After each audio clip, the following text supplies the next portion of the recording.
Chapter 1. A Voyage to Lilliput. I was born in Nottinghamshire, and was the third of 5 sons. My father was not a rich man, but he was able to send me to Cambridge University, where I studied for 3 years. When I left college, I continued my studies and became a doctor. But I always wanted to travel, and so I made several voyages as a ship's doctor. When I married my wife Mary, however, I planned to stay at home for a while. But after a few years, I discovered I was not earning enough money from my patients. I decided to go to sea again. And this time, I joined a ship sailing to the islands in the South Pacific Ocean. We started our journey from Bristol on May the 4th, 1699. At first, our voyage went well. We sailed across the Atlantic, round the coast of Africa, and into the Indian Ocean. But before we could reach the Pacific, a violent storm hit us and drove us to the northwest of Tasmania. The wind drove our ship onto a rock which broke the ship in half. Some of the sailors and I managed to get a boat into the water, and we rowed away to look for land. But when we were too tired to row any more, a great wave hit our small boat, and we all fell into the sea. I do not know what happened to my companions, but I suppose they were all drowned. The wind and waves pushed me along as I struggled to keep my head above water. I became very tired, and soon felt I could not swim any more. Luckily, just then my feet touched the ground. I walked out of the sea and onto a beach where there was no sign of any people or houses. I was so exhausted that I lay down and went to sleep. When I woke up next morning and tried to get up, I could not move. I was lying on my back, and my whole body, my arms and legs, were strongly fastened to the ground. Even my hair, which was long and thick, was tied to the ground. The sun began to grow hot, and I was very uncomfortable. Soon, I felt something alive moving along my leg and up my body to my face, and when I looked down, I saw a very small human being, only 15 centimeters tall. He had a bow and arrow in his hands, and there were 40 more of these little men following him. I was so surprised that I gave a great shout. They all jumped back, very frightened, and some hurt themselves by falling off my body.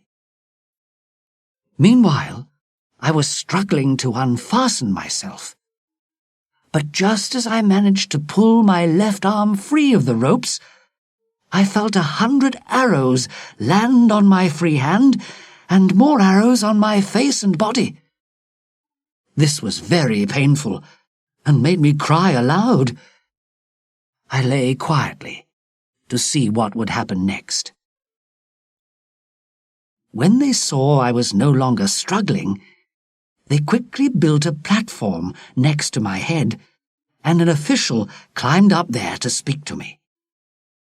Although I could not understand his language, I understood that they would be friendly towards me if I did not try to harm them.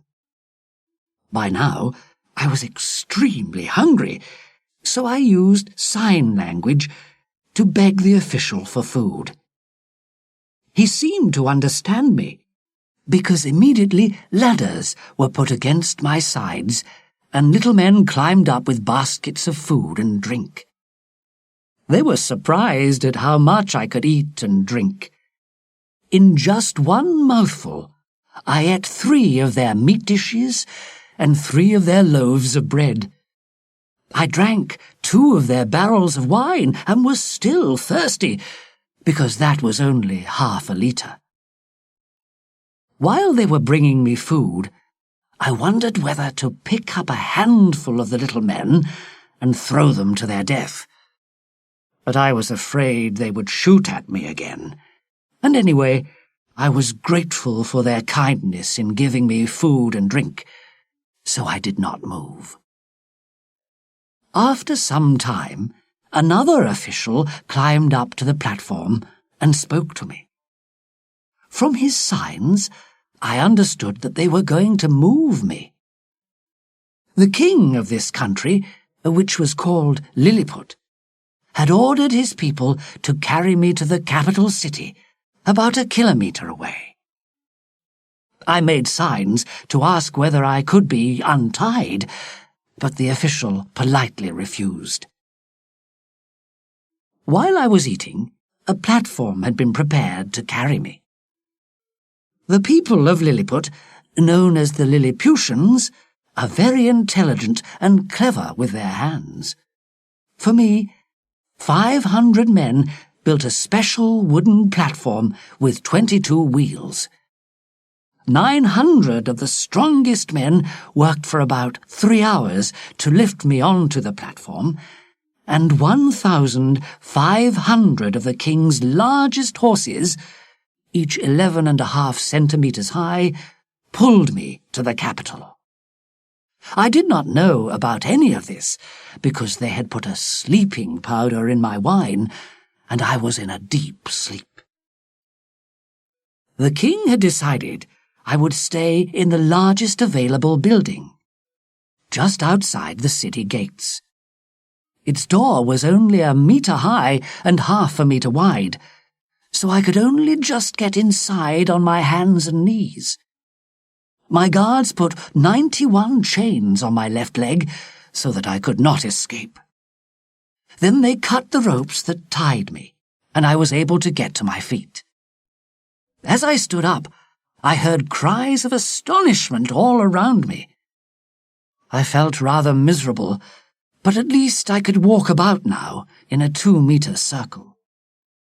I was certainly an interesting sight for the Lilliputians, who had come out of the city in crowds of several thousand to see me. Now I had a good view of the countryside. The fields looked like flower beds in a garden, and even the tallest trees were only 2 metres high. I was soon visited by the king himself. He has a strong, handsome face, and is very popular among his people. He arrived with his queen, his children, and his lords and ladies, all dressed in beautiful gold and silver clothes. In order to make conversation easier, I lay on my side so that my face was close to him. I spoke to him in all the languages I knew, but we still could not understand each other. The king ordered his people to make me a bed, using 600 Lilliputian beds. It was not very comfortable, but it was better than sleeping on the stone floor. He ordered the crowds of sightseers to go back to their homes, so that the work of the country could continue, and I would not be annoyed. For a long time, he discussed with his lords in private what should be done with me. I was told all this later by a good friend of mine. Clearly, such a large person could be a danger to his small people. At last, it was decided that, as I had behaved so well up to now, I would be kept alive. Food and drink would be brought to me every day from all the villages. 600 people would be my servants. 300 men would make me a new suit, and 6 teachers would teach me their language. And so, In about 3 weeks, I began to speak the language of Lilliput. The king often visited me, and every time he came, I asked him to take off my chains. He explained that first I must promise not to fight against Lilliput or hurt Lilliputians, and that I must be searched for weapons. I agreed to both these things, and carefully picked up 2 of his officers in my hands. I put them first in one pocket, then moved them to all my other pockets, except 2, which I kept secret. As they searched, they wrote down in a notebook details of all the things they found. Afterwards, I read some of their report. In the second coat pocket, we found 2 very large pieces of wood, and inside them were great pieces of metal, very sharp. In another pocket, there was a most wonderful engine at the end of a long chain. The engine was inside a huge round container, which was made half of silver and half of another metal. This second metal was very strange, as we could see through it to some mysterious writing and pictures. The engine made a continuous loud noise. The officers could not guess what these things were, but they were, of course, my 2 pocket knives and my watch. They also found my comb, a purse with several gold and silver coins, my gun and bullets. The king wanted to know what the gun was used for. "Bring it out," he ordered me, "and show me how it works." I took the gun out and put a bullet into it. "Don't be afraid," I warned the king. Then I fired the gun into the air. It was the loudest noise the Lilliputians had ever heard. Hundreds of them thought they were dead and fell down. The king himself was very frightened. As I gave my gun to the officials to keep, I warned them to be careful with it. They allowed me to keep all my other things, and I hoped that one day soon I would be free.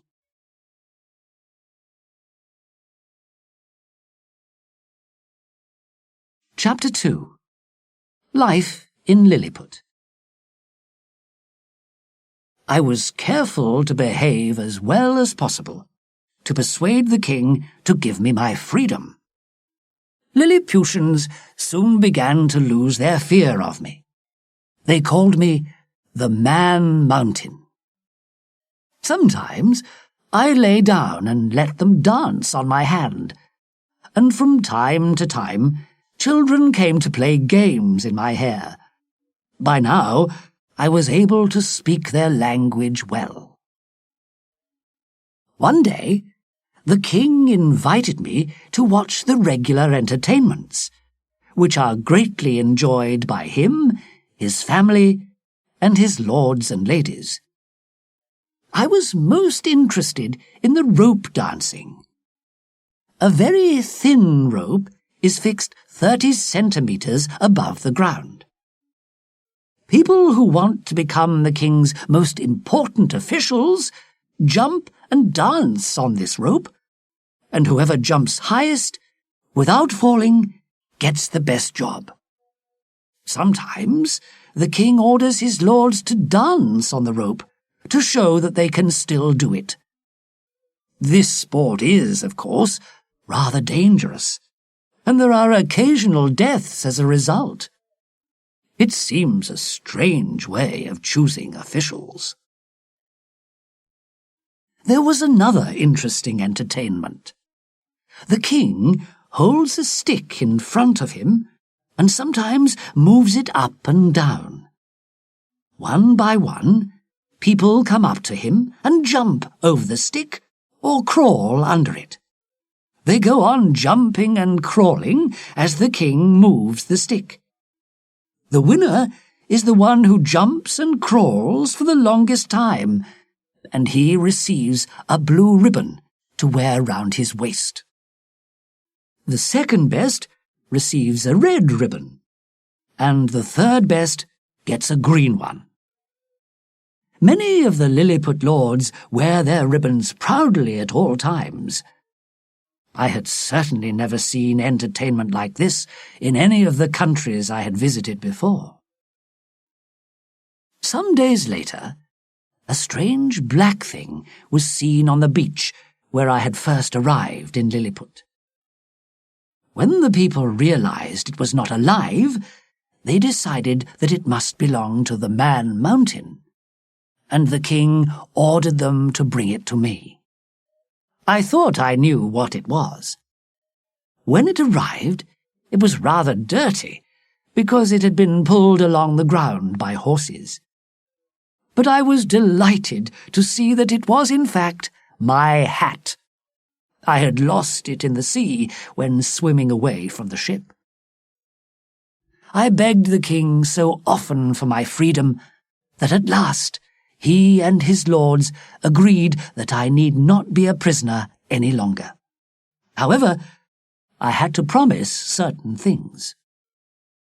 To help the Lilliputians in war and peace, to give 2 hours warning before a visit to their capital, so that people could stay indoors, to be careful not to step on any Lilliputians or their animals, to carry important messages for the king if necessary, to help the king's workmen carry heavy stones, to stay in Lilliput until the king allowed me to leave. On his side, the king promised I would receive food and drink, enough for 1,724 Lilliputians. I agreed to everything at once. My chains were broken, and I was free at last. The first thing I did was visit the capital city. The people were warned so that they would not be in danger. I stepped carefully over the city wall, which was less than a metre high, and walked slowly through the 2 main streets. It is usually a very busy city, with shops and markets full of people, but today the streets were empty. There were crowds watching me from every window. In the middle of the city is the king's palace. The king had invited me to enter it, so I stepped over the surrounding wall into the palace garden. But unfortunately, the palace itself has walls 1.5 meters high around it. I did not want to damage these walls by trying to climb over them. So I walked carefully back out of the city and into the king's park. Here, I cut down several of the largest trees with my knife and made 2 wooden boxes. When I returned to the palace with my boxes, I was able to stand on one box on one side of the wall and step onto the other box on the other side. I lay down on the ground and looked through the windows, right into the king's rooms. You cannot imagine a more beautiful place to live in. The rooms and furniture are perfect in every detail. As I was looking in, I could see the Queen, surrounded by her lords and ladies. She kindly put her hand out of the window for me to kiss. I think I should give you some general information about Lilliput. Most Lilliputians are about 15 centimeters tall. The birds and animals are, of course, much smaller than the people, and the tallest trees are only a little taller than I am. All crimes here are punished. But if someone is accused of a crime, and then it is proved that the accuser is lying, the accuser is immediately killed. Lilliputians believe that there are two sides to the law.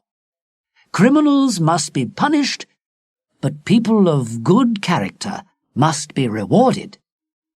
So if a man can prove that he has obeyed every law for 6 years, he receives a present of money from the king. They also believe that any man who is honest, truthful, and good can serve his king and country. It is more important to have a good character than to be clever or intelligent. However, only those who believe in God are allowed to be the king's officials. Many of their laws and customs are very different from ours, but human nature is the same in every country. The Lilliputians, like us, have learnt bad ways. Choosing officials because they are able to dance on a rope is just one example. Now I shall return to my adventures in Lilliput.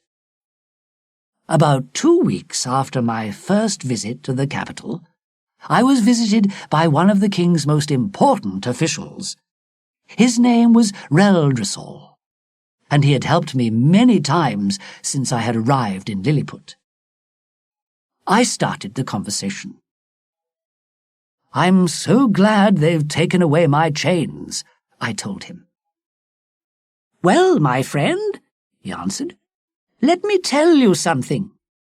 You're only free because the king knows we're in a very dangerous situation."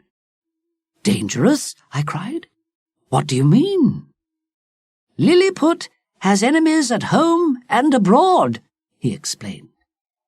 "For 6 years now, we've had two political groups, the high heels and the low heels. Perhaps the high heels were more popular in the past, but as you can see, our present king and all his officials wear the lowest heels. The two groups hate each other, and a high heel will refuse to speak to a low heel. That's the problem in Lilliput. Now, we're getting information that the people of Blefuscu are going to attack us. Have you heard of Blefuscu? It's an island very near us, almost as large and important as Lilliput. They've been at war with us for 3 years, you see." "But how did this war start?" I asked. "Well, you know, of course, that most people used to break their boiled eggs at the larger end. But our king's grandfather once cut a finger while breaking his egg this way, and so his father, the king, ordered all Lilliputians from then on to break the smaller end of their eggs.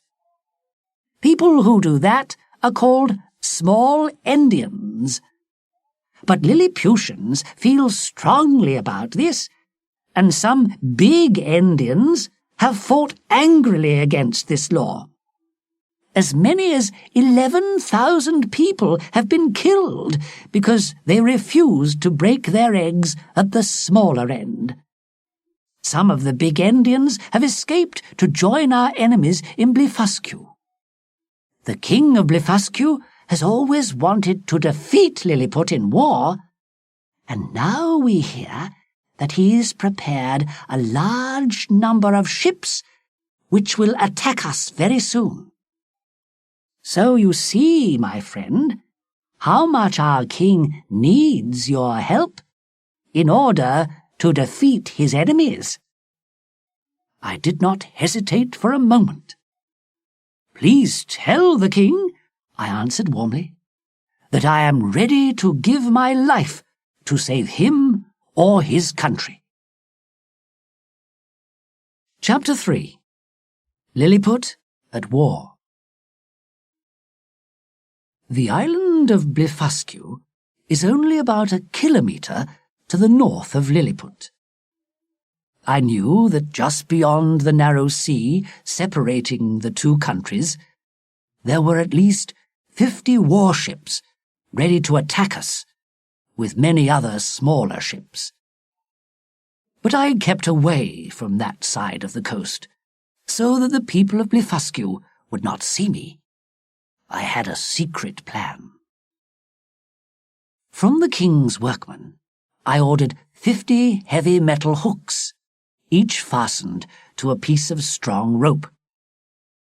I took off my coat and shoes and walked into the sea with the hooks and ropes in my hands. The water was deep in the middle, so I had to swim for a few meters. But it only took me half an hour to get to Blefuscu.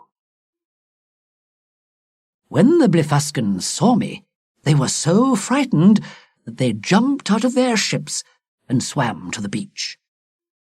I then used one hook for each ship and tied all the ropes together at one end. While I was doing this, the enemy shot thousands of arrows at me, which caused me a lot of pain.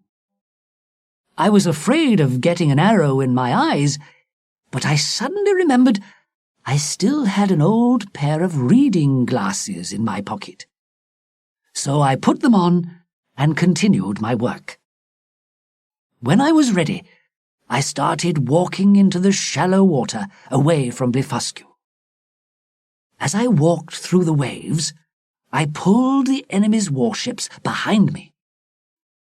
When the people of Blefuscu realized that all their warships were disappearing, their cries were terrible to hear. As I came nearer to Lilliput, I saw the king and all his lords and ladies standing on the beach.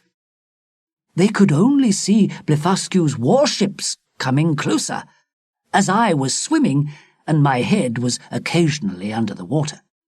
Therefore, they supposed that I had drowned and that the Blefuscan ships were attacking. But when they saw me walking out of the sea, they welcomed me warmly with cries of astonishment and delight. The king himself came down to the water to meet me. "Everyone in Lilliput is grateful to you," he cried. "For your bravery, you will be one of my lords from now on." "Thank you, sir," I replied. "And now," he continued, "go back and steal all the enemy's ships, so that we can defeat Blefuscu forever. We'll destroy the big Indians, and I'll become king of the whole world." But I would not agree to this plan. "Sir," I replied, "I will never help to take a brave nation's freedom away. Lilliput and Blefuscu should live in peace now." The king could not persuade me, and unfortunately he never forgot that I had refused to do what he wanted. Although I had saved his country from attack by Blefuscan warships, he preferred to remember my refusal. From this time on, I heard from my friends that there were secret conversations in the palace between the king and some of his lords who were jealous of me. These conversations nearly led to my death in the end. About 3 weeks later, the king of Blefuscu sent his officials to ask for peace between the two countries. After the Blefuscans had arranged everything with the Lilliputian officials, they came to visit me. They had heard how I had prevented the king from destroying all their ships. After thanking me, they invited me to visit their country. However, when I asked the king of Lilliput if I could visit Blefuscu, he agreed, but very coldly. I learnt later that he and some of his lords considered I was wrong to have a conversation with enemies of Lilliput. Now I was beginning to understand how difficult and dangerous political life can be. A few days later, I had another chance to help the king. I was woken at midnight by the cries of hundreds of Lilliputians outside my house. "Fire! Fire!" they shouted. "The Queen's rooms in the palace are burning! Come quickly, Man Mountain!" So I pulled on my clothes and hurried to the palace. A large part of the building was in flames. People were climbing ladders up the walls and throwing water on the flames, but the fire was burning more strongly every minute. At least the Queen and her ladies had escaped, but there seemed to be no way of saving this beautiful palace. Suddenly, I had an idea. The evening before, I had drunk a lot of good wine, and very luckily, I had not made water since then. In 3 minutes, I managed to put out the whole fire, and the lovely old building was safe. I went home without waiting for the king's thanks, because I was not sure what he would say. Although I had certainly saved the palace, I knew it was a crime, punishable by death, to make water anywhere near the palace.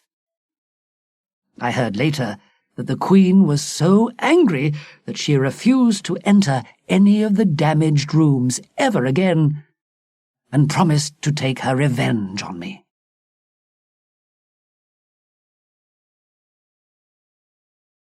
Chapter 4. Gulliver escapes from Lilliput.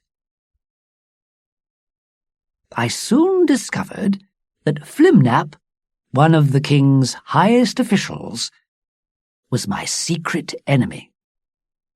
He had always disliked me, although he pretended to like me, but now he began to suspect his wife of visiting me privately, and he became jealous.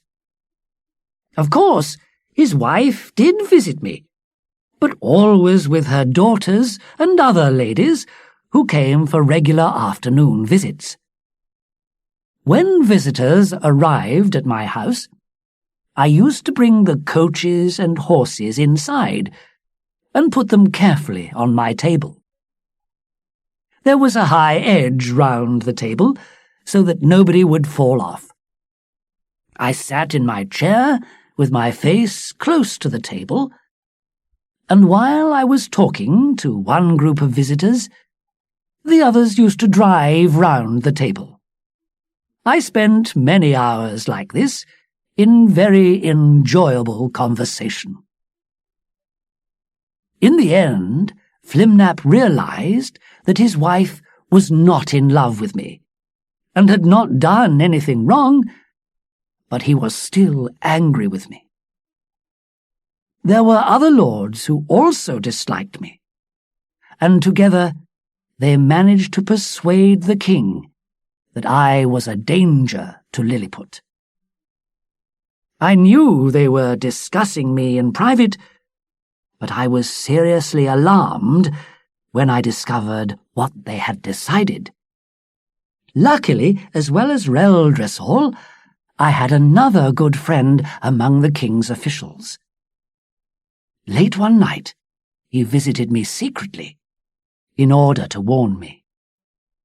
"You know," he began, "that you've had enemies here for some time.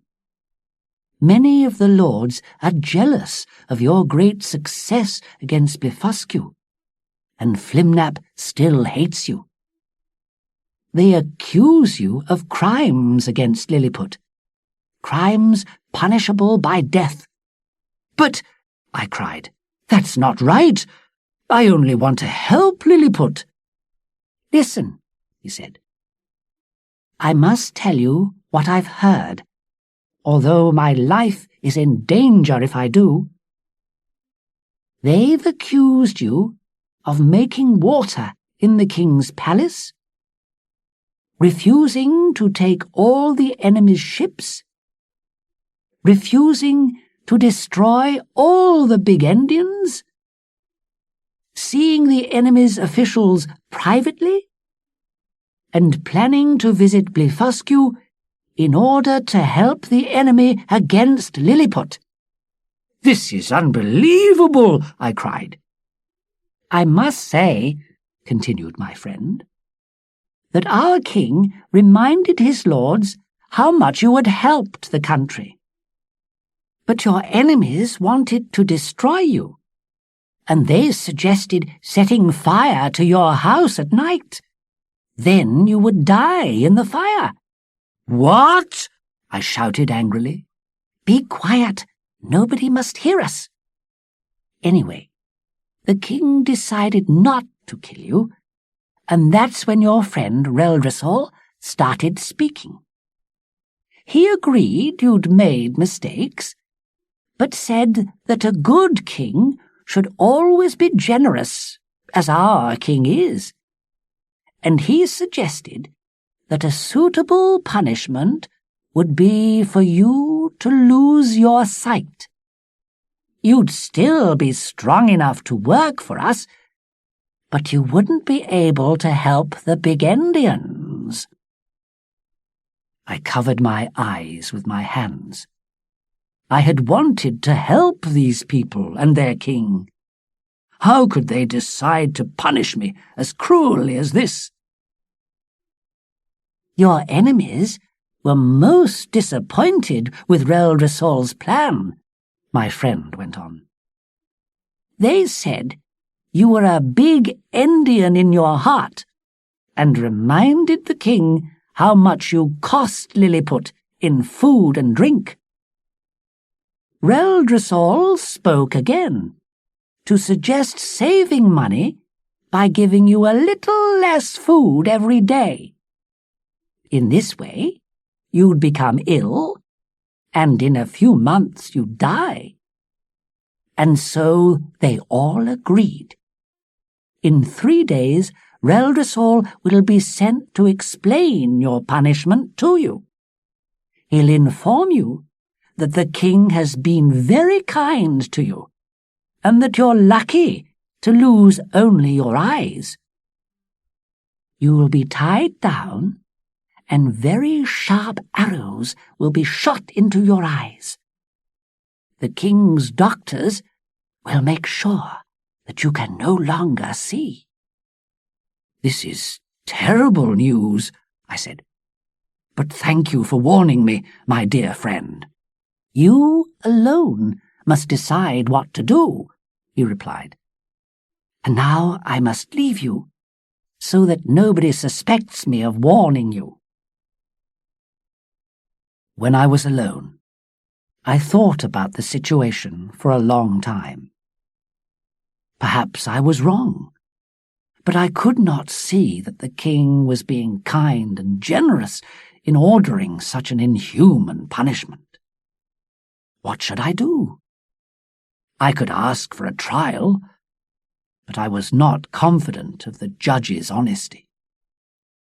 I could attack the capital and kill all the Lilliputians, but when I remembered the king's past kindness to me, I did not want to do that. At last, I decided to escape. And so, before Reldresal came to tell me of my punishment, I went to the north of Lilliput, where our ships lay.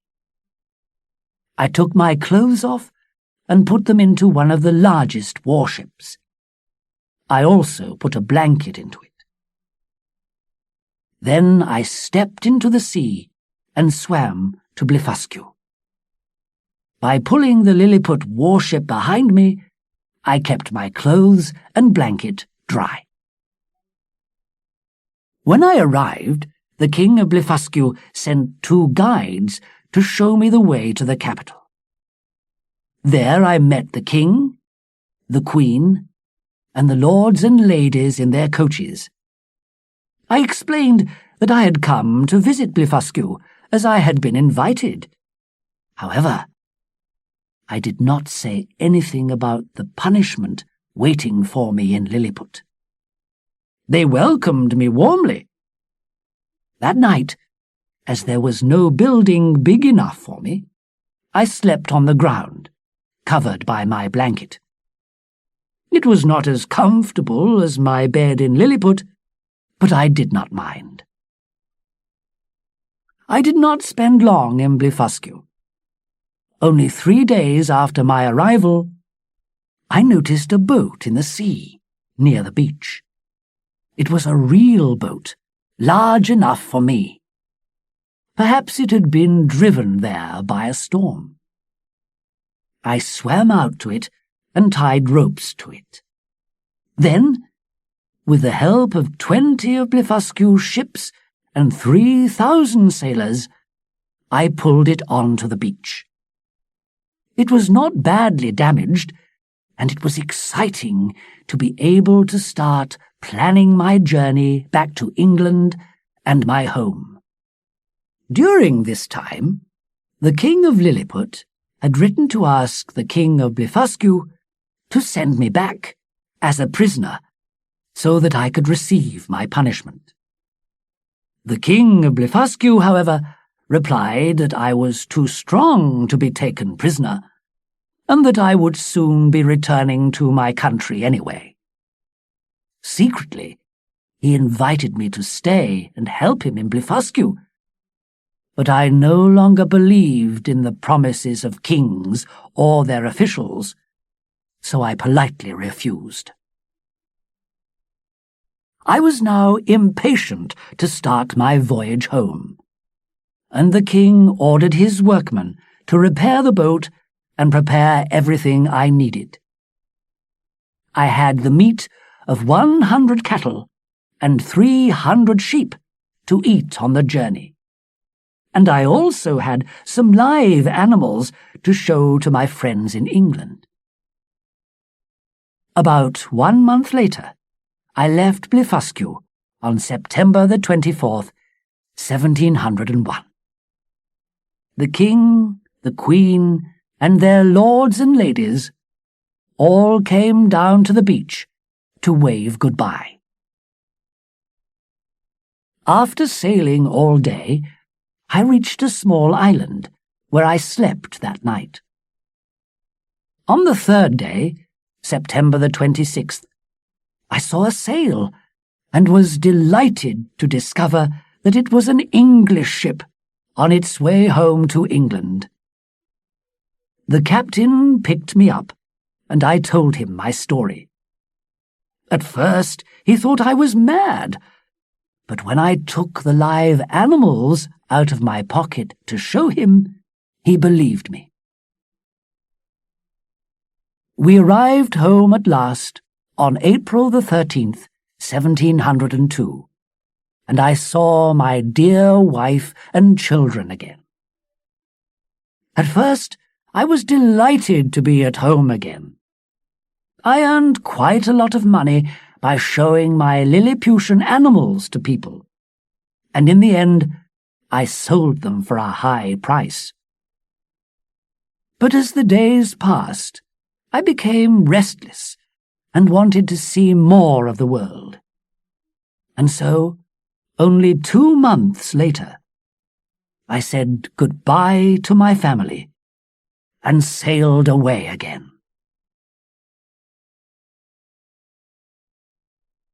Chapter 5. A Voyage to Brobdingnag. I left Bristol on June the 20th, 1702, in a ship which was sailing to India. We had good sailing weather until we reached the Cape of Good Hope in South Africa, where we landed to get fresh water. We had to stay there for the winter, however, because the ship needed repairs and the captain was ill. In the spring, we left Africa and sailed round the island of Madagascar into the Indian Ocean. But on the 19th of April, the wind began to blow very violently from the west, and we were driven to the east of the Malacca Islands. On the 2nd of May, the wind stopped blowing, and the sea was calm. But our captain, who knew that part of the world very well, warned us that there would be a storm the next day. So we prepared the ship as well as we could and waited. The captain was right. On the 3rd of May, the wind began to get stronger. It was a wild, dangerous wind, blowing from the south this time. We had to take down our sails as the storm hit our ship. Huge waves crashed down onto us, and the wind drove our helpless ship eastwards into the Pacific Ocean. For several days we struggled with the wind and waves, but at last the storm died away and the sea was calm again.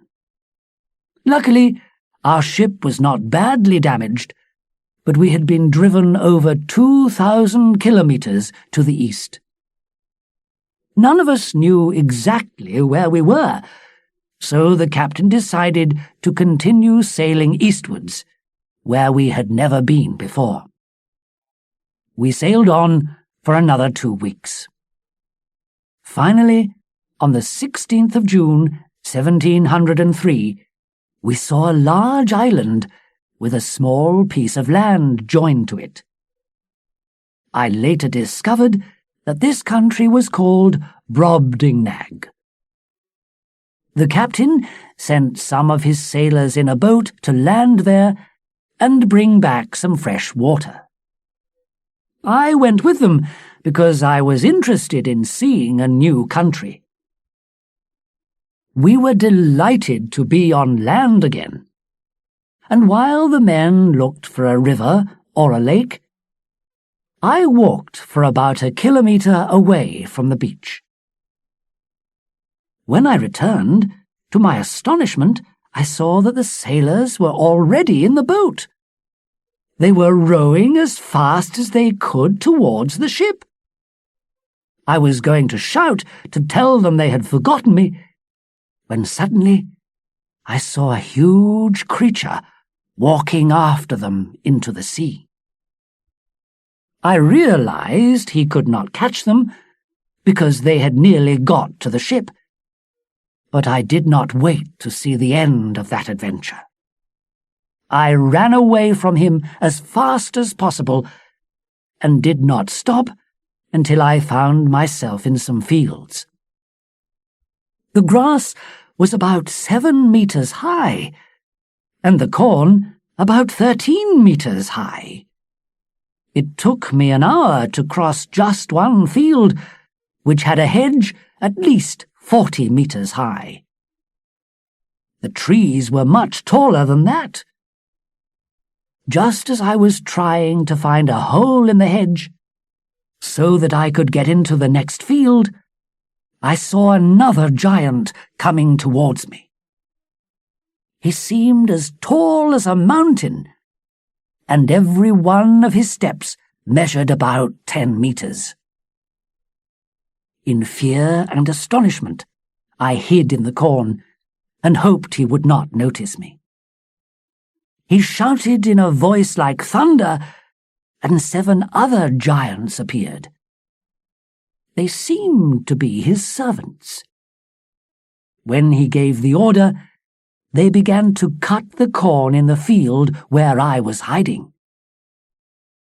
As they moved towards me, I moved away, but at last I came to a part of the field where rain had knocked down the corn. There was no longer anywhere for me to hide, and I knew I would be cut to pieces by the giant's sharp knives. I lay down and prepared to die. I could not stop myself thinking of Lilliput. There, I myself had been a giant, an important person who had become famous for helping the people of that small country. Here, it was the opposite. I was like a Lilliputian in Europe, and I began to understand how a very small creature feels. Suddenly, I noticed that one of the giants was very close to me. As his huge foot rose over my head, I screamed as loudly as I could. he looked around on the ground and finally saw me. He stared at me for a moment, then very carefully he picked me up with finger and thumb and looked at me. I was now 20 meters up in the air, and I desperately hoped he would not decide to throw me to the ground.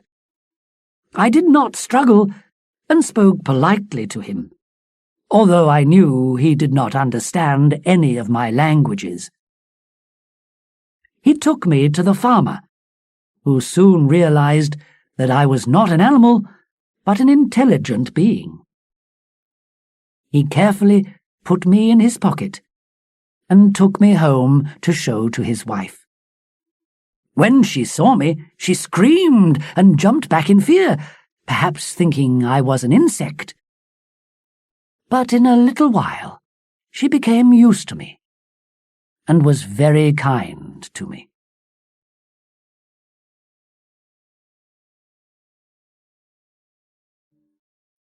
Chapter 6. Gulliver and his Master. Soon after we arrived, the whole family sat down at the table for dinner.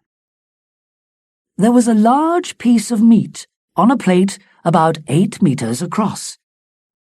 The farmer put me on the table with some small pieces of bread and meat in front of me.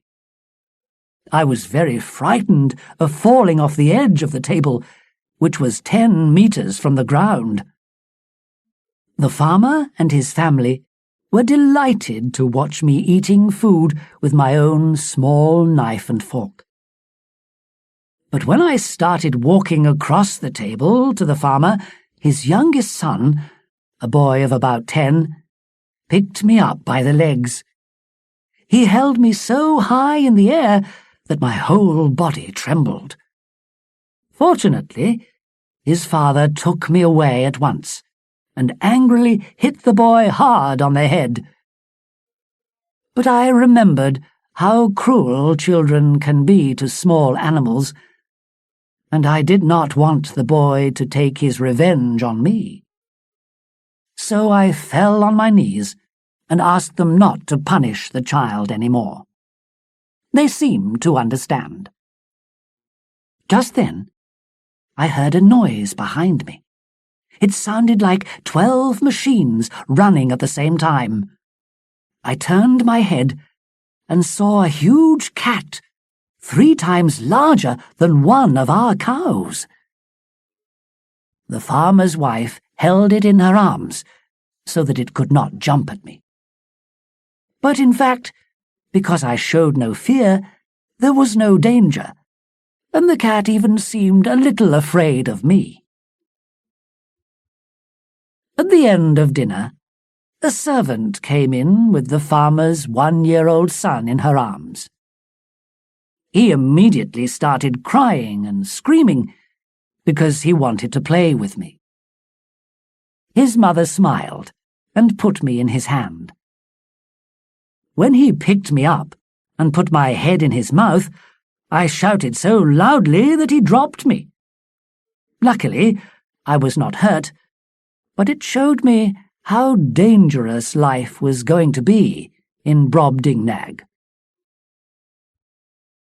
After eating, the farmer, or my master, as I shall now call him, went back to his work in the fields. I think he told his wife to take good care of me, because she put me carefully on her bed and locked the bedroom door. I was exhausted and slept for 2 hours. When I woke up, I felt very small and lonely in such a huge room and on such a large bed. Suddenly, I saw 2 huge rats run towards me across the bed. One came right up to my face, so I pulled out my sword and cut open his stomach. The other ran away at once. I walked up and down on the bed to control my trembling legs and looked at the dead rat. It was as large as a big dog, and its tail measured 2 meters. When my master's wife came into the room some time later, I showed her how I had killed the rat. She was delighted that I was not hurt, and threw the dead rat out of the window. My master had a daughter who was about 9 years old. She was given the special responsibility of taking care of me, and I owe her my life. During my stay in her country, we were always together, and she saved me from many dangerous situations. I called her Glumdalclitch, which means little nurse. She was good at sewing, and managed to make some clothes for me in the thinnest material available. She also made me a small bed, which was placed on a shelf too high for rats to reach. Perhaps the most useful thing she did was to teach me the language, so that in a few days I could speak it quite well. Soon, all my master's neighbours were talking about the strange little creature he had found in a field. One of them came to see me, and as I walked towards him across the table, he put on his glasses. His eyes behind the glasses looked like the full moon shining into 2 windows. I thought this was very funny and laughed loudly. Unfortunately, that made him very angry. I heard him whispering to my master all evening, and I was sorry I had laughed at him. Next day, Glumdalclitch came to me in tears. "You'll never guess what's happened," she told me sadly. "Our neighbour has advised Father to show you to people for money. Father's going to take you to market tomorrow, where there'll be crowds of people ready to pay for entertainment. Oh, I'm so ashamed, and perhaps you'll get hurt. Other people won't be as careful with you as I am." "Don't worry, Glumdalclitch," I replied. "As I'm a stranger here, I don't mind being shown to people like a strange wild animal. I must do what your father wants." I was secretly hoping I would one day find a way of escaping and returning to my own country. So the next day, my master and his daughter got on their huge horse. Glumdalclitch carried me inside a small box, which had air holes so that I could breathe. When we arrived at the market town, my master hired the largest room in the public house and placed me upon the table there. His daughter stayed close to me to make sure that nobody hurt me. I was told to speak in their language, pull out my sword, drink from a cup, and do other things to amuse the crowd. Only 30 people were allowed in to see me at one time. On that first day, everybody wanted to see me, and I was shown to over 350 people. My master's plan was so successful that he arranged to show me again on the next market day. I did not look forward to this at all. I was so tired with the journey and the entertainment that I could only walk and speak with difficulty for the next 3 days. Even when we were at home, neighbours and friends from all parts of the country came to look at me, and my master made me work hard to amuse them. So I had almost no rest, My master finally realized that he could make a fortune by showing me to people all over the country. So about 2 months after my arrival in Brobdingnag, we left the farm and started our journey to the capital.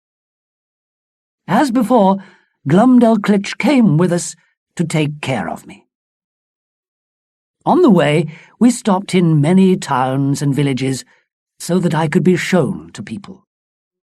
At last, after a journey of nearly 5,000 kilometers, we arrived at the capital. Now I had to work even harder, as people came to look at me 10 times a day.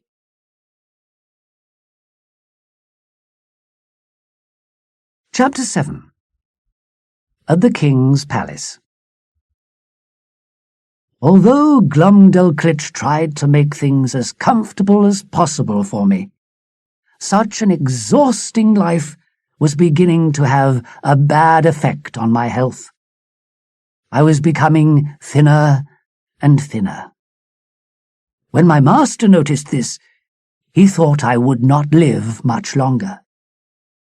But it was clear that he wanted to make as much money out of me as he could. While he was thinking how to do this, he was asked to bring me to the palace. The Queen and her ladies had heard about me and wanted to see me.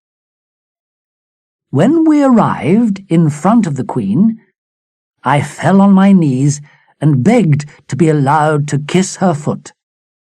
But she kindly held out her hand to me. I took her little finger in both my arms and put it very politely to my lips.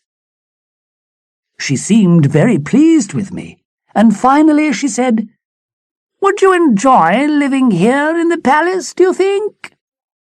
"Great Queen," I answered, "I must do what my master wants, but if I were free, I would want to spend my whole life obeying your orders." She immediately arranged to buy me from my master.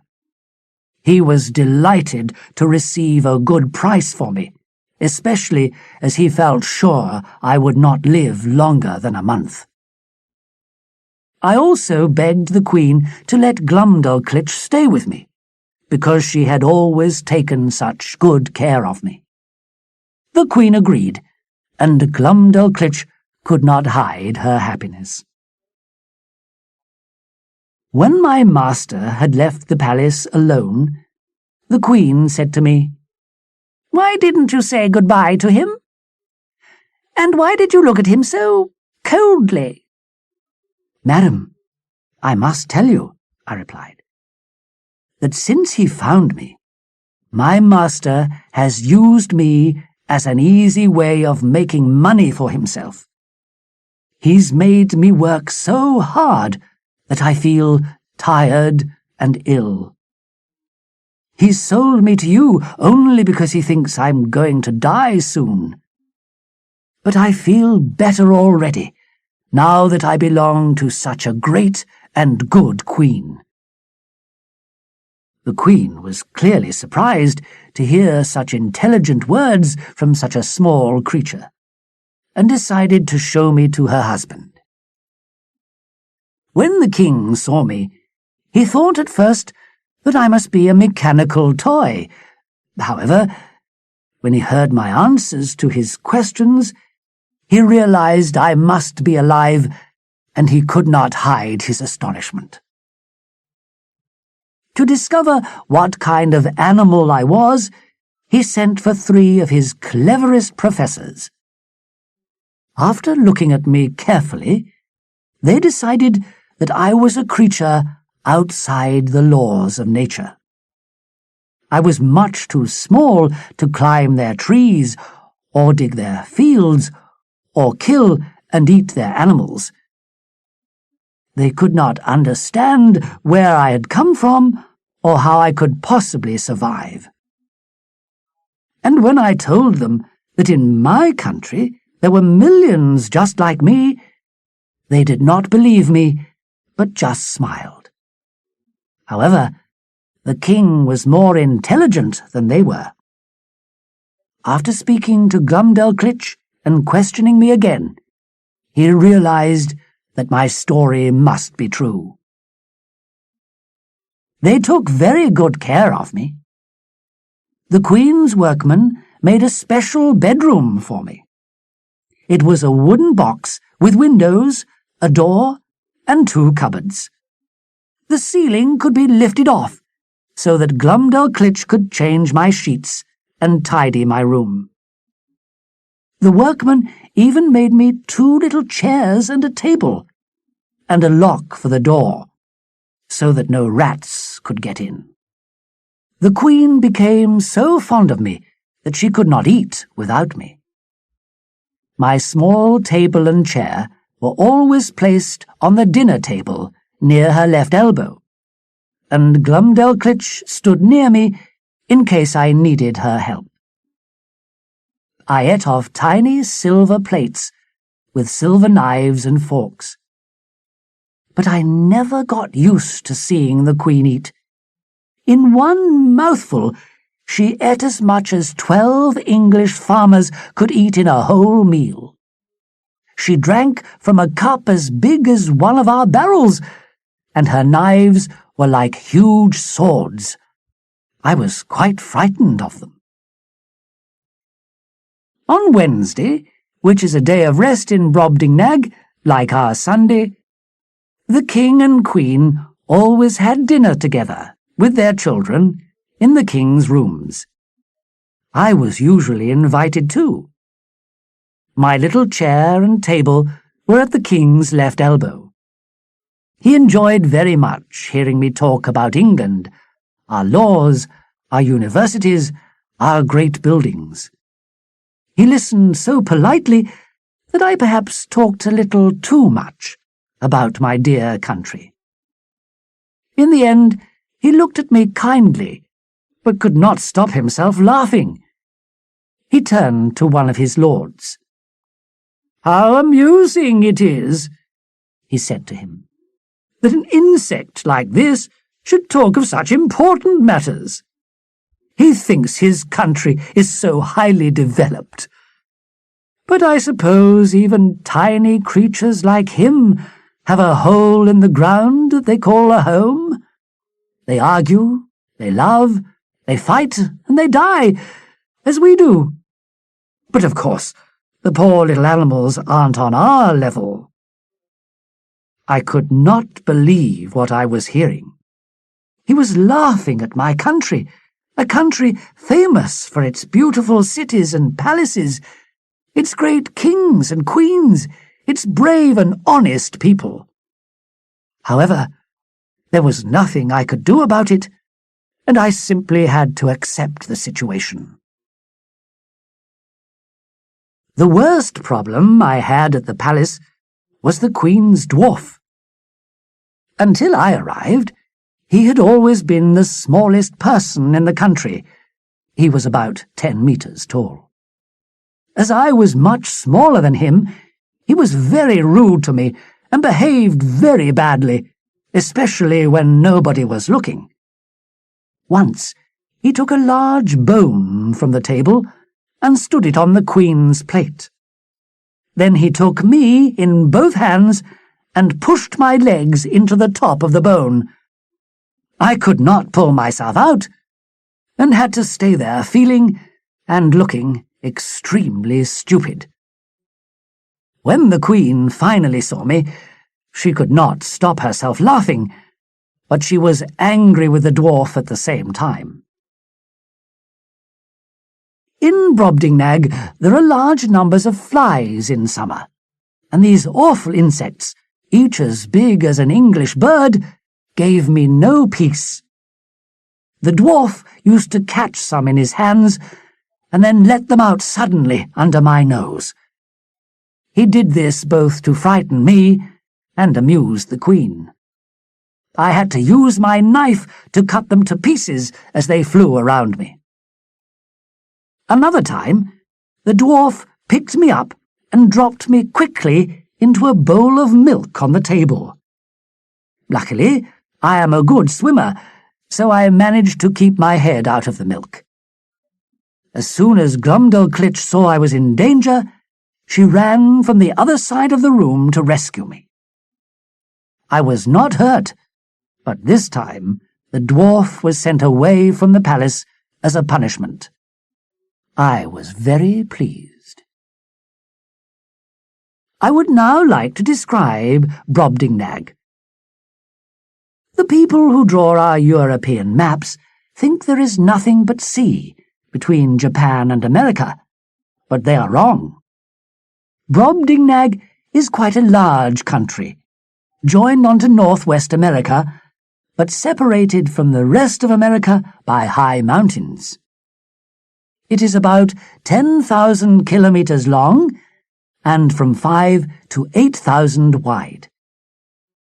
The sea around it is so rough, and there are so many rocks in the water that no large ships can land on any of the beaches. This means that the people of Brobdingnag do not normally have visitors from other parts of the world. There are 51 cities and a large number of towns and villages. The capital stands on both sides of a river and has more than 80,000 houses. It covers 340 square kilometers. The King's Palace covers about 11 square kilometers. The main rooms are 80 meters high. The palace kitchen is huge. If I described it, with its great pots on the fire and the mountains of food on the tables, perhaps you would not believe me. Travellers are often accused of not telling the truth when they return. To avoid this happening to me, I am being careful to describe what I saw as exactly and carefully as possible.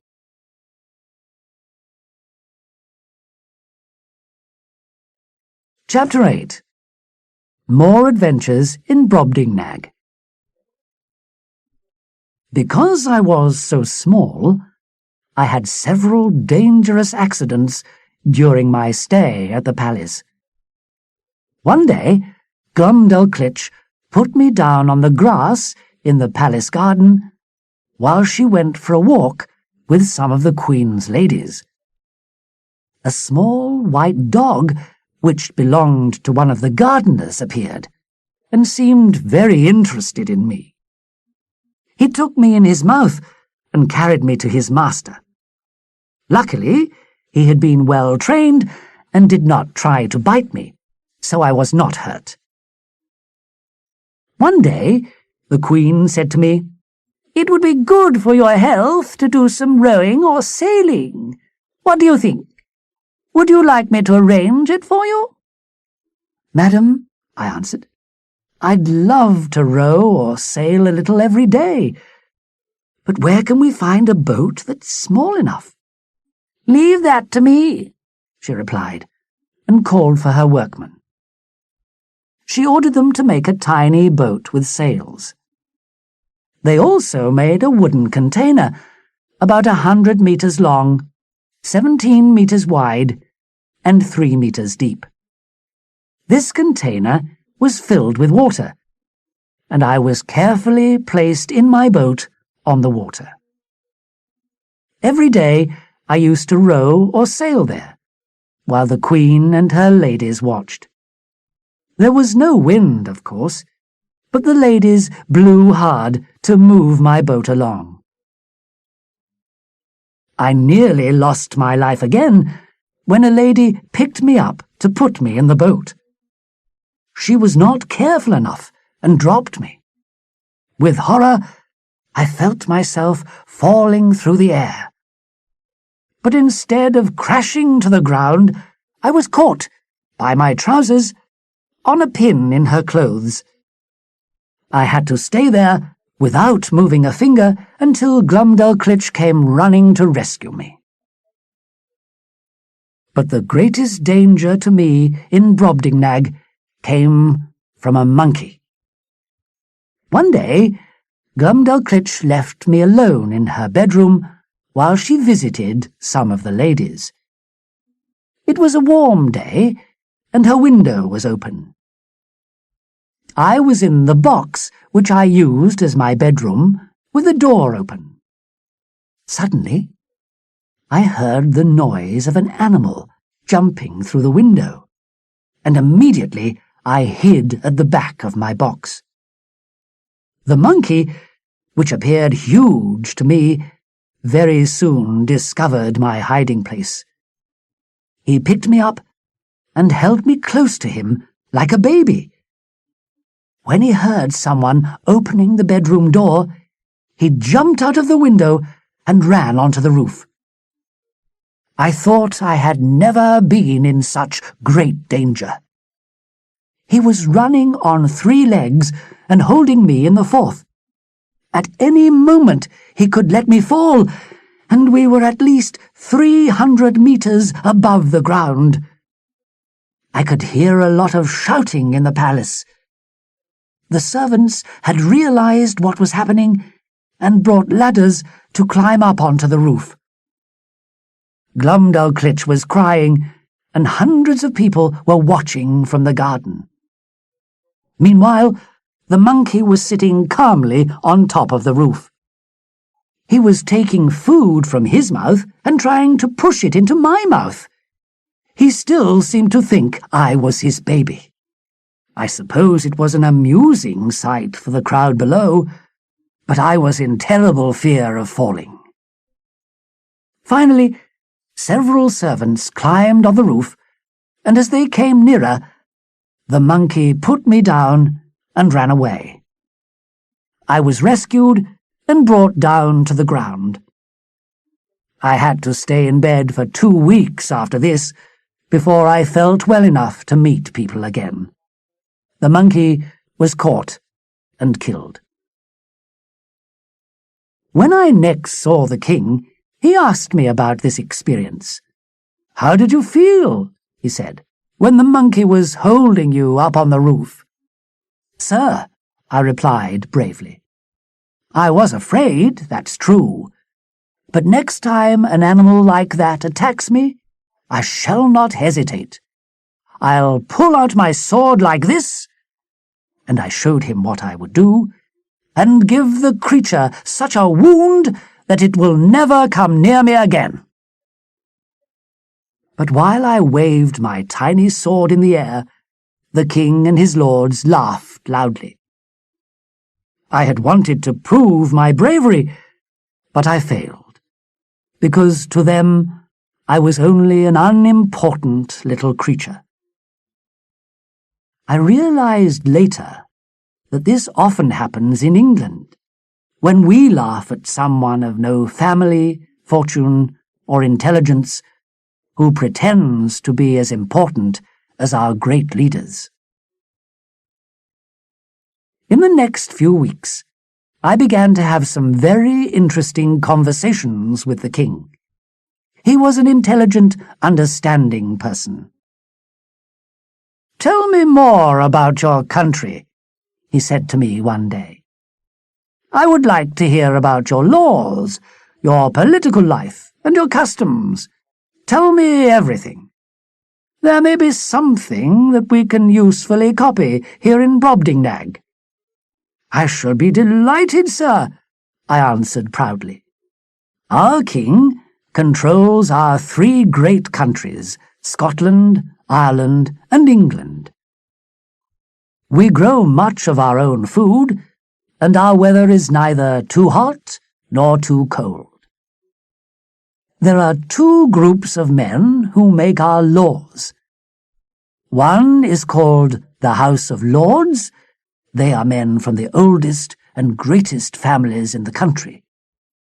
The other is called the House of Commons. These are the most honest, intelligent, and sensible men in the country, and are freely chosen by the people. We have judges to decide punishments for criminals, and we have a large army which cannot be defeated by any other in the world." While I was talking, the king was making notes. For several days I continued my explanation and I also described British history over the last 100 years. Then the king asked me a large number of questions.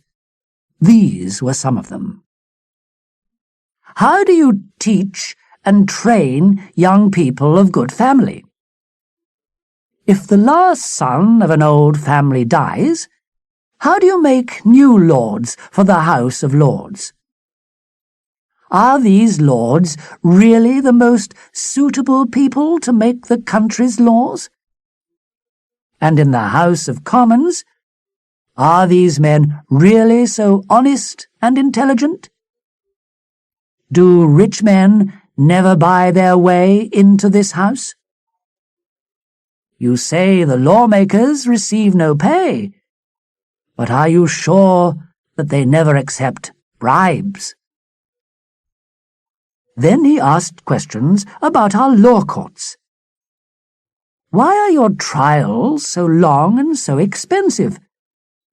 How much do your lawyers and judges really know about the laws? How carefully do they decide between right and wrong? And why, he went on, are you so often at war? Either you enjoy fighting, or you have very difficult neighbours. Why do you need an army at all? You would not be afraid of any other country if you were peaceful people. And in the last 100 years, you've done nothing but rob, fight, and murder. Your recent history shows the very worst effects of cruelty, jealousy, dishonesty, and madness. I tried to answer the king as well as I could, but he did not think our system was a good one. No, my little friend, he said kindly but seriously, I'm sorry for you.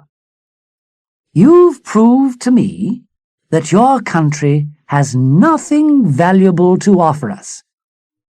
Perhaps once, in the past, your political life was adequately organized. But now it is clear that there is laziness and selfishness in every part of the system. Your politicians can be bribed, your soldiers aren't really brave, your judges and lawyers are neither reasonable nor honest, and your lawmakers themselves know little and do less. I sincerely hope that you, who have spent most of your life travelling, have a better character than most Englishmen. But from what you've told me, I'm afraid that your countrymen are the worst little nation of insects that has ever crawled upon the ground. I am very sorry to have to report these words of the king's, and I only do so because of my love of the truth. I must tell you exactly what happened, even if I do not agree with it. I had to listen patiently while he was giving his extraordinary opinions of my dear country. We must remember, however, that this king lives in a country almost completely separate from the rest of the world.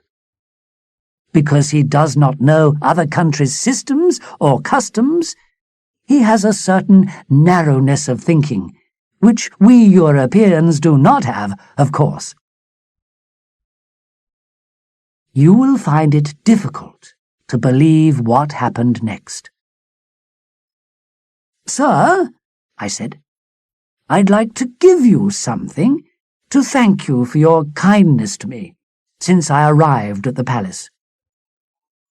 300 or 400 years ago, we Europeans discovered how to make a special powder.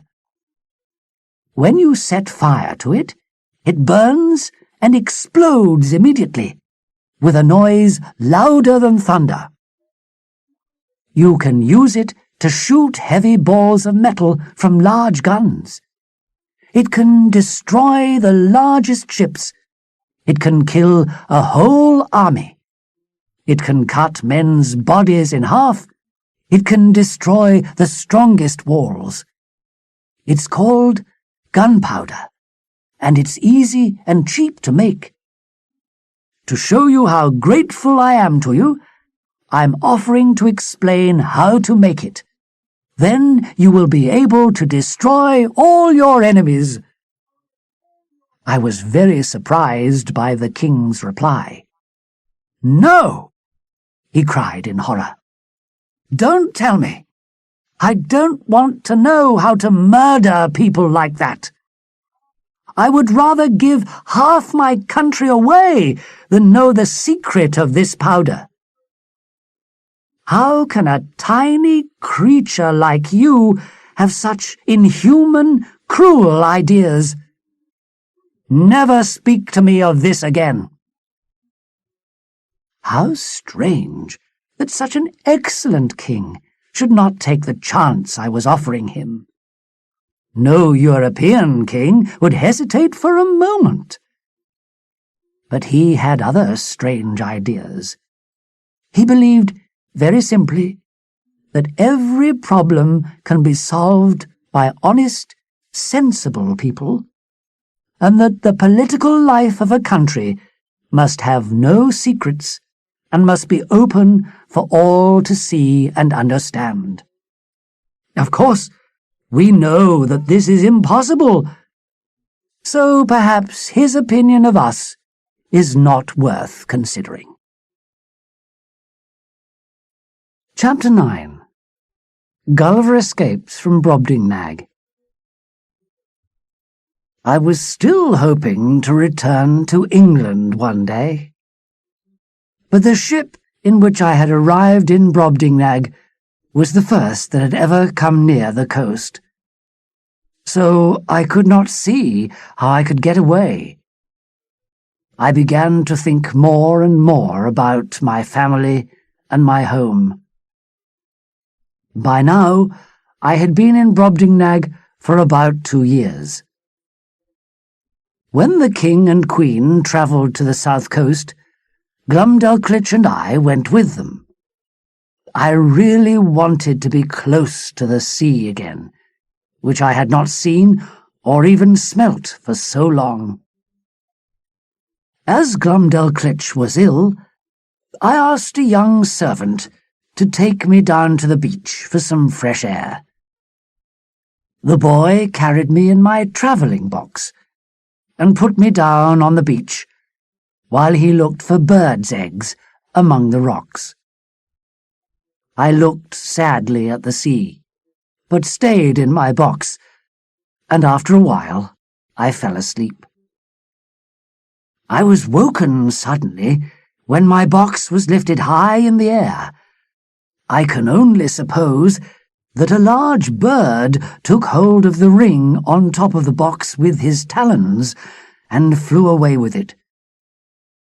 Through the windows I could see the sky and clouds passing by, and I could hear the noise of the bird's wings.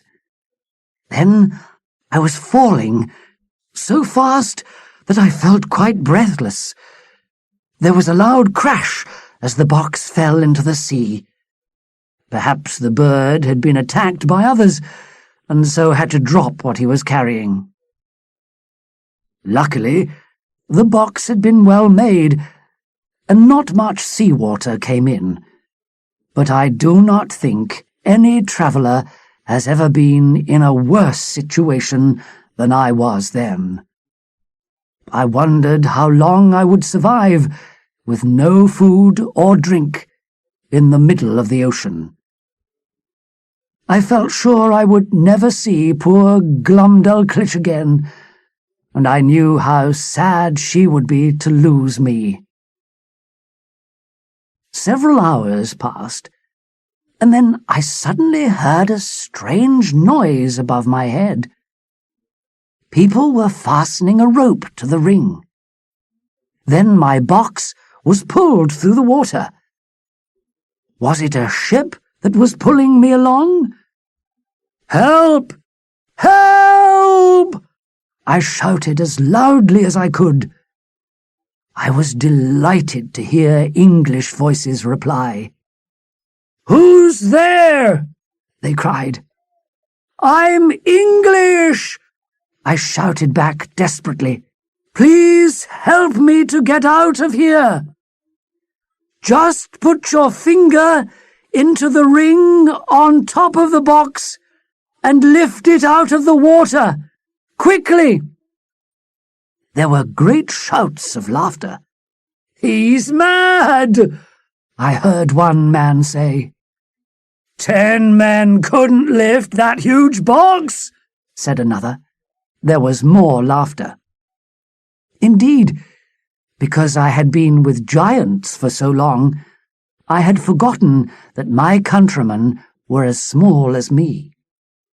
The only thing the sailors could do was to cut a hole in the top of my box and help me to climb out. I was exhausted and unable to walk far. They took me to their captain. "Welcome to my ship," he said kindly. "You're lucky we found you. My men saw that huge box on the water, and we decided to pull it along behind the ship. Then we realized there was a man inside. Why were you locked up in there? Was it a punishment for some terrible crime? But tell me all about it later. Now you need to sleep, and then eat." When I told him my story a few hours later, he found it difficult to believe. But after a while, he began to accept that what I told him must be true. "But why do you shout so loudly?" he asked. "We can hear you perfectly well if you speak normally."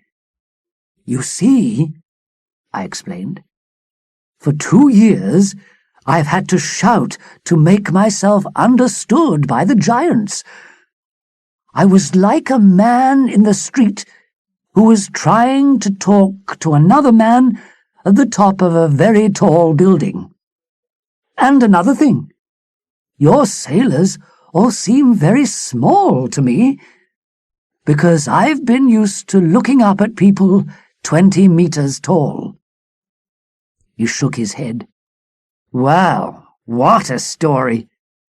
I think you should write a book about it when you get home." I stayed on the ship for several months as we sailed slowly home to England. Finally, we arrived in Bristol on June the 3rd, 1706. When I reached home, my wife made me promise never to go to sea again, and I thought my adventures had come to an end. Chapter 10. The Flying Island of Laputa. I had only been at home for about 10 days when a friend of mine asked me to join him on a journey to the East Indies. I still wanted to see more of the world, and as he was offering to give me double the usual pay, I managed to persuade my wife to let me go. The voyage took 8 months, and after stopping for a short time in Malaysia, we arrived in the Gulf of Tonkin. "I'll have to stay here for a while on business," my friend the captain told me. "But you can take the ship and some of the sailors. Go and see what you can buy and sell in the islands around here." That sounded interesting to me, so I agreed. Unfortunately, we sailed straight into a terrible storm, which drove us many miles eastward. Then, by a very unlucky chance, we were seen and chased by 2 pirate ships. Our ship was not fast enough to escape, and the pirates caught us. They decided to keep the sailors to help sail the ship, but they did not need me. I suppose I was lucky they did not kill me. Instead, they left me alone in a small boat in the middle of the ocean, with only enough food for a few days while they sailed away. I'm sure the pirates thought I would die. However, I saw land some hours later, and I managed to sail the boat to it. As I stepped out of the boat and walked up the beach, I noticed that although the sun had been very hot, the air suddenly seemed cooler. At first, I thought a cloud was passing over the sun. But when I looked up, I saw, to my great astonishment, a large island in the sky, between me and the sun. It was moving towards me, and there were people running around on it. I waved my arms and shouted as loudly as possible, "Help! Help!" I cried. "Rescue me!" When the island was about 100 meters over my head, they let down a seat on a chain. I sat on it and was pulled up to the island. I had discovered the flying island of Laputa. Laputans are certainly strange-looking people. Their heads always turn either to right or left. One of their eyes turns inwards, the other upwards. Their main interests are music and mathematics. They spend so much time thinking about mathematical problems that they do not notice what is happening around them. In fact, rich Laputans employ a servant whose job is to follow his master everywhere. The servant warns him if he is going to step into a hole and reminds him to reply if someone speaks to him. I was taken to see the king, but had to wait for at least an hour while he struggled with a difficult mathematical question. However, when he had finished, he spoke politely to me and ordered his servants to show me to a room. For dinner, they gave me 3 kinds of meat: a square of beef, a triangle of chicken, and a circle of lamb. Even the bread was cut into mathematical shapes. In the evening, a teacher arrived to help me learn the language, and in a few days I was able to make conversation with the island people. Laputa is a circle of land about 8 kilometers across, covered with houses and other buildings. It is moved by a simple machine which uses magnets to pull the island closer to land or push it higher into the sky. The island always moves slowly.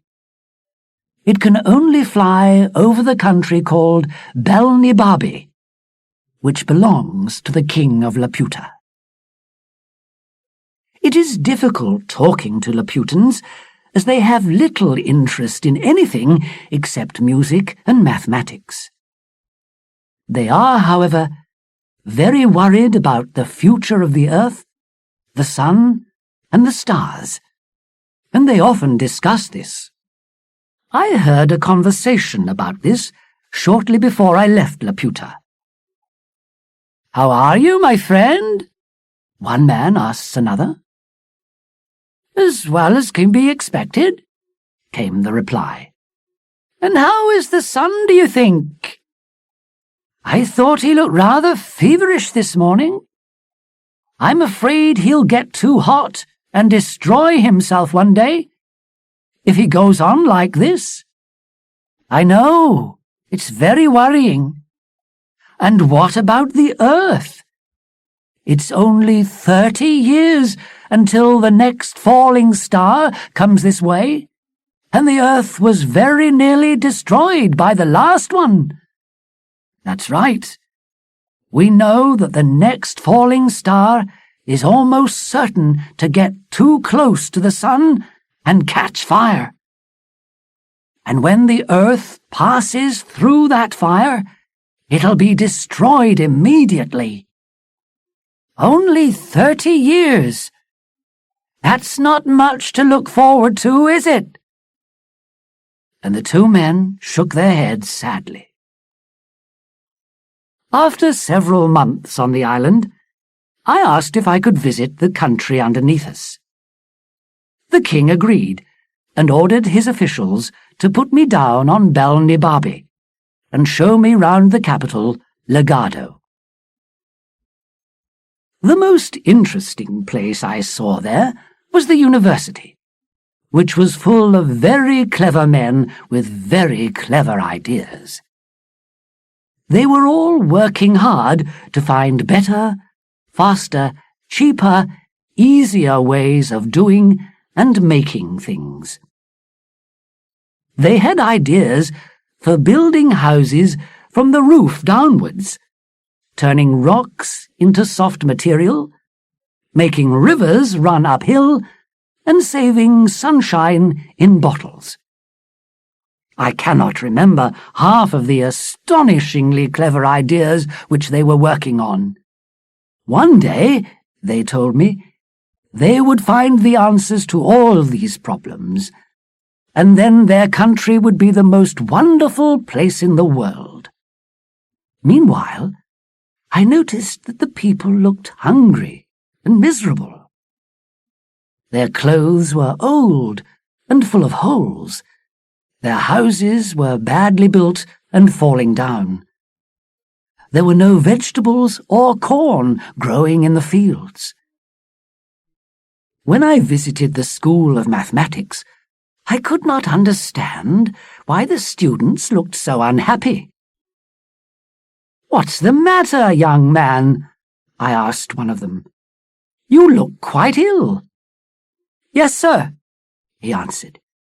"You see, we've only just eaten our lessons for today, and it's made us feel rather sick." "Eaten them?" I repeated in surprise. "Why did you do that?" "Oh, that's the way we learn here, sir," he replied. "Our professors write mathematical questions and answers on paper, then we eat the paper.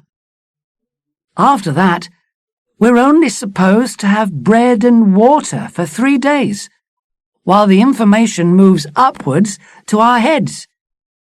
But it's awful, sir, not eating much for 3 days, and we often feel sick. Excuse me, sir." And he ran past me out of the room. This highly developed system of teaching did not seem to be working well. Chapter 11. Glubbdubdrib and Lugnag. Although the Laputans were kind to me, I did not want to spend a long time in their country. Therefore, I decided to travel from Belnibabi to the island of Lugnag, from there to Japan, and then home to England. But before I went to Lugnag, an official I had met in Legado persuaded me to visit the small island of Glubbdubdrib. "You'll find it a very interesting place," he told me. Glubbdubdrib means the island of magicians. All the important people there are good at magic, you see. The president is the best magician of them all. But I must warn you, he has some very strange servants. They're all ghosts. By using magic, he can order the ghost of any dead person to be his servant for 24 hours, and the ghost must obey. It seemed unbelievable, but it was true. When we arrived on the island, we were invited to the president's palace. His servants certainly looked strange to me. There was a smell of death about them. When the president no longer needed them, he waved a hand and they simply disappeared. I visited the president every day during my stay and soon got used to seeing the ghosts. One day, the president said, "Gulliver, would you like to call a ghost? It could be anyone from the beginning of the world up to the present day. You could ask them questions about their lives, and you can be sure they'll tell the truth. Ghosts always do." "That's very kind of you, sir," I replied, and thought hard for a moment. "First, I'd like to see Alexander the Great, please." The president pointed out of the window. There, in a large field, was the ghost of Alexander with his huge army. This famous king lived long ago in Macedonia, in northern Greece. His kingdom covered many countries, from Greece to Egypt, from Persia to parts of India. But he died very young, when he was only 33, and no one knew why. The president called him into the room. "Great king," I said to him, "just tell me one thing. Were you murdered, or did you die naturally?" "Young man," he replied, "nobody murdered me. I drank too much and died of a fever." So, in these few words, I had learnt one of the secrets of history. I turned to the president. "And now, may we see Julius Caesar and Brutus?" The two Romans took Alexander's place. Brutus, of course, had killed Julius Caesar in Rome on the 15th of March, 44 BC, one of the most famous murders in history. It is terrible to die by the hand of a friend. "Great Caesar," I said, "how do you feel about your murderer Brutus?" "Do not call him that," replied Caesar. "He is a brave, good man, the best in Rome, and he did the right thing for Rome by killing me. In death, as in life, he has always been my friend." I cannot remember how many more ghosts I called to appear. I was very interested in their answers to my questions, which often seemed to offer a different view of history from the one I had been taught at school.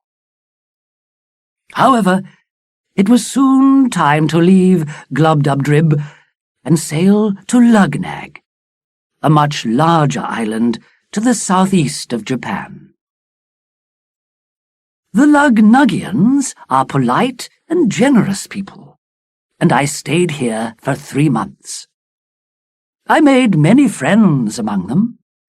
One day, one of them asked me, "Have you ever seen any of our Struldbrugs?" "I don't think so," I replied. "What's that?" "Well, a Struldbrug is a human being who will never die, but will live forever. If a Lugnugian baby is born with a round spot above its left eye, which never disappears, it's a Struldbrug. We have over 1,000 of them in the country." "How wonderful!" I cried. "How exciting!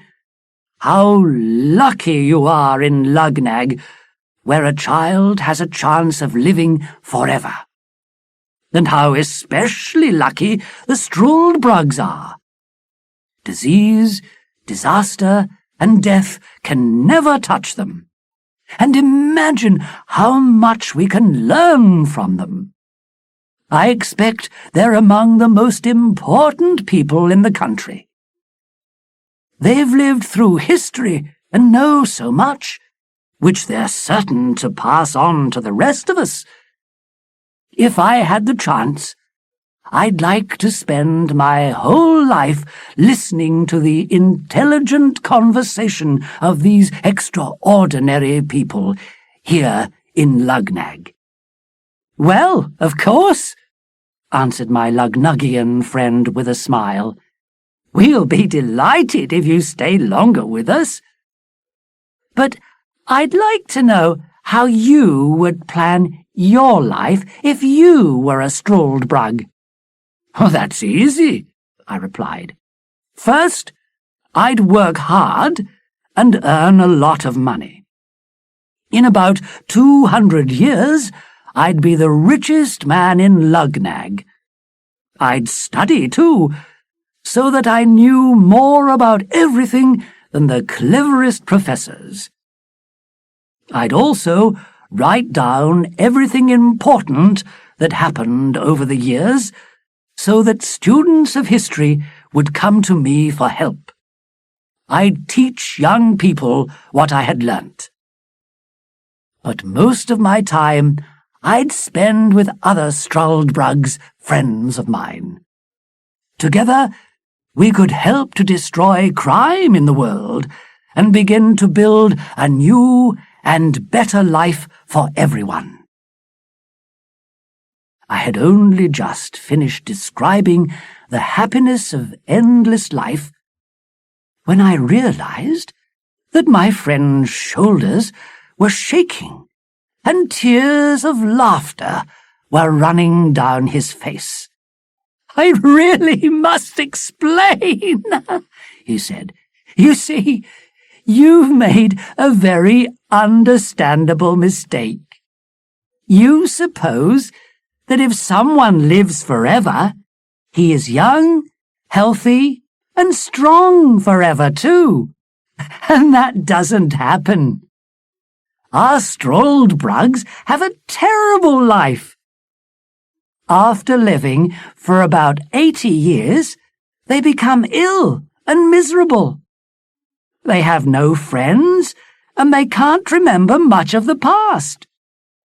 At that age, the law considers them to be dead, so their children inherit their houses and money. Then they sometimes have to beg to get enough food to eat. They lose their teeth and hair, they forget the names of their families, and the only thing they want is to die. But that's impossible.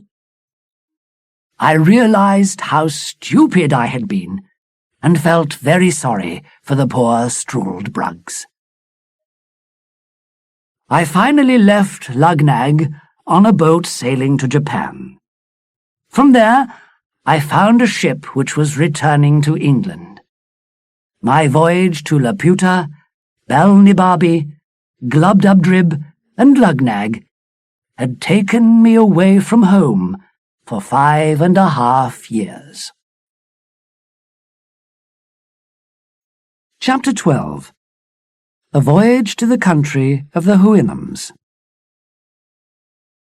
It was not long before I started my next voyage.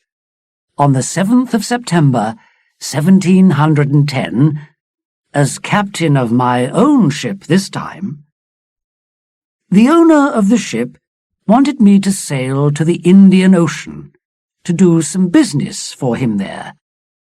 But I was very unlucky. On the way, I had to employ some new sailors from Barbados, but they were men of very bad character. I heard them whispering to the other sailors several times, but I did not suspect what they were planning. One morning, as we were sailing round the Cape of Good Hope, they attacked me and tied me up. They told me they were going to take control of the ship and become pirates. There was nothing I could do. They left me alone on the beach of a small island in the middle of the Indian Ocean. As the ship sailed away, I realized I had no idea where I was. I found a road away from the beach and walked very quietly and carefully along in case I was attacked. Several strange-looking animals were lying in a field, and some were sitting in a tree. Their heads and chests were covered in hair, and they had beards as well. They walked sometimes on 2 and sometimes on 4 legs, and could climb trees. They were certainly the ugliest animals I had ever seen in all my travels. When I met one of these creatures on the road, his face showed great surprise, and he lifted a foot high in the air. I did not know if he was going to attack me or not, but I hit him hard with the side of my sword. He screamed so loudly that all the other animals ran to help him. There were about 40 of them around me. I kept them away by waving my sword in the air, but their wild cries frightened me, and the horrible smell from their bodies made me feel sick. Suddenly, they all ran away. I noticed that a horse was coming along the road, so I supposed the animals were afraid of him. The horse stopped when he saw me, and seemed very surprised. He neighed several times in a very intelligent, gentle way, and I almost wondered if he was speaking in his own language. When another horse came along, the 2 horses walked up and down together while neighing to each other. They seemed like 2 important people discussing a difficult problem. I watched this with astonishment and decided that if the animals in this country seemed so sensible, the human beings must be the most intelligent in the world. The 2 horses then came close to me, looking at my face and clothes with great interest. They talked to each other again, and then the first horse made clear signs for me to follow him. He led me to a long, low building. Inside, there were several large, airy rooms with no furniture. Other horses were sitting or lying comfortably on the floor on clean blankets. But where was the master of the house? Were these horses his servants? I began to wonder if I was going mad. Then I realized that the house did not belong to a human, but to the horse who had brought me here. In this country, horses, not people, were in control. I started learning a little of their language. Their word, huinum, means a horse, and the word itself sounds very like the noise a horse makes. I found it very difficult to say this word, and so I decided to shorten it and call them huis. Their servants were the horrible-looking animals I had seen earlier. They did all the hard work and lived in dirty little rooms in another building, where they were tied to the walls. To my horror, these ugly animals, called yahoos, had human faces which looked very similar to mine. I did not want anyone to think I was a yahoo, so I tried to make it clear that my habits were very different from theirs, At least, I was allowed to sleep in a separate room from them. At first, I thought I would die of hunger, as I could not eat the Yahoo's dirty meat or the Hui's grass and corn. But I soon learned how to bake little cakes made of corn, which I ate with warm milk. Sometimes I caught a bird and cooked it, or picked leaves of plants to eat with my bread. My Hui master was very interested in me, and as soon as I could speak the language, he asked me to explain where I had come from. "Well, master," I neighed, "I've come from a country on the other side of the world, and you may not believe this, but in my country, all the important people look like yahoos." "But how is that possible?" he asked gently. "Your Huis surely wouldn't allow unintelligent creatures like yahoos to control the country?" "It may seem strange," I agreed, "but you see, I was surprised to find that in this country the Huis are the sensitive and intelligent creatures. And if I'm lucky enough to return home, I'll tell my friends all about it. But I'm afraid they may accuse me of lying." My master looked quite worried. "What is lying?" he asked. "In their language there is no word which means telling lies, and my master had great difficulty in understanding me." I tried to explain. "Oh," he answered, still unsure. "But why does anyone tell a lie? There's no reason for doing it.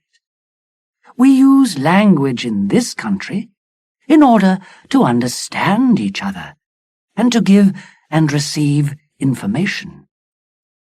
If you don't tell the truth, how can people understand each other?"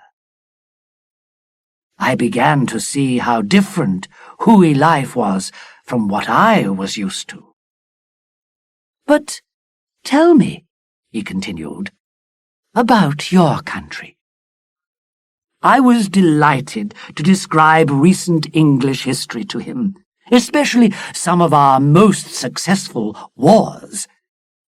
"But why does one country attack another?" he asked.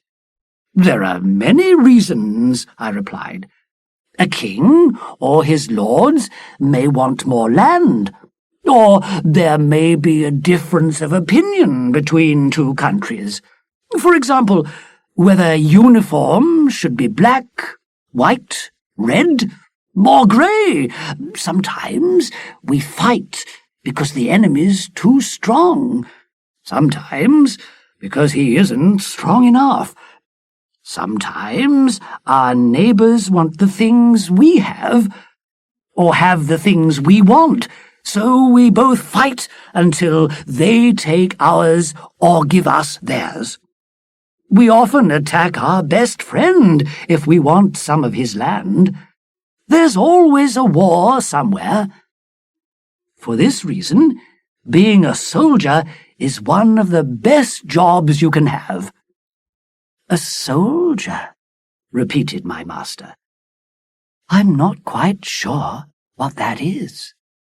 "A soldier is a Yahoo who works for his king and country. His orders are to kill as many people as he can," I answered. "People who've never hurt him?" asked the Hui. "That's right," I said, pleased that he seemed to understand at last. "Soldiers have killed thousands of people in recent history." He shook his head and looked sad. "I think you must be—" "What was your word?" "Ah, yes, lying to me." "How could you and your countrymen kill so many other Yahoos? And why would you want to?" I smiled as I replied proudly, "Sir, you don't know much about European war. With our guns and bullets and gunpowder, we can destroy 1,000 ships, 100 cities, and 20,000 men. You see—" "Be quiet," he ordered. "I've heard enough. I know Yahoos are bad, but I didn't realize they could possibly do such terrible things." After these conversations, I began to wonder whether the Huis were right. Why do we humans so often fight wars and tell lies? Peace and truth began to seem more important than making war or making money. I became more and more used to the Huis' ideas and way of life. As the Huis did, I hated the Yahoos for their dirty habits and unpleasant character. By the time I had been there a year, I walked and neighed like the Huis.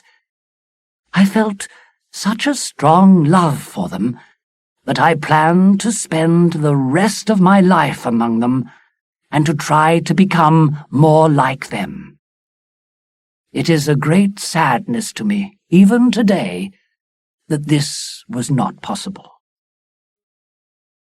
One day, my Hui master said, "Can you explain something to me?